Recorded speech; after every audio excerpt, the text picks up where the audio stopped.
சிங்கப்பெண்ணே serial settle ஒரு பயங்கரமான celebration தாங்க நடந்திருக்கு. எஸ், என்ன அப்படிங்கிறத பார்த்துடலாம். அதாவது சன் டிவியில் ரொம்ப ரொம்ப சூப்பராக போயிட்டுருக்க ஒரு சீரியல் தான் சிங்கப்பெண்ணே.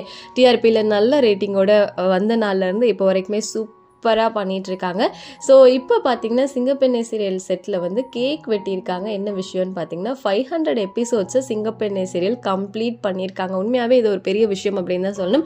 ஏன் அப்படின்னா ஒரு நல்ல டிஆர்பியோட 500 எபிசோட்ஸ் தாண்டது அப்படிங்கிறது நிச்சயமாக சாதாரண விஷயம் கிடையாது. அதில் நடிக்கிற எல்லாருமே அவ்வளோ சூப்பராக நடிக்கக்கூடிய ஆக்டர் அண்ட் ஆக்ட்ரஸ் பார்த்தீங்கன்னா எல்லாருமே சேர்ந்து டேரக்டர்லேருந்து ஹீரோயின் ஹீரோ எல்லாரும் சேர்ந்து கட் பண்ணி பயங்கரமாக என்ஜாய் பண்ணியிருக்காங்க. இந்த 500 அப்படிங்கிறது 1000 தொடணும் அப்படின்னு சொல்லிட்டு எல்லாரும் பேசிட்டு ரொம்ப ஹாப்பியாக செலிப்ரேட் பண்ணியிருக்காங்க. நம்ம மனிஷா மகேஷ் ஆகட்டும், தர்ஷக் கவுடா, அமல்ஜித் அப்படின்னு சொல்லிட்டு இவங்க எல்லாருமே அவங்களோட பெர்ஃபார்மன்ஸை சூப்பராக பண்ணிட்டு இருக்காங்க. அதனால தான் இந்த கதையும் சரி சூப்பராக இருக்கிறதுனால தான் இவ்வளோ ரீச்சில் இருக்குது அப்படின்னு சொல்லலாம். ஸோ நீங்கள் சொல்லுங்கள், சிங்கப்பெண்ணே சீரியல் பார்க்குறீங்களா? உங்களுக்கு இந்த சீரியல் பிடிக்குமா பிடிக்காதா அப்படிங்கிறதெல்லாம் கமெண்ட்டில் சொல்லுங்கள்.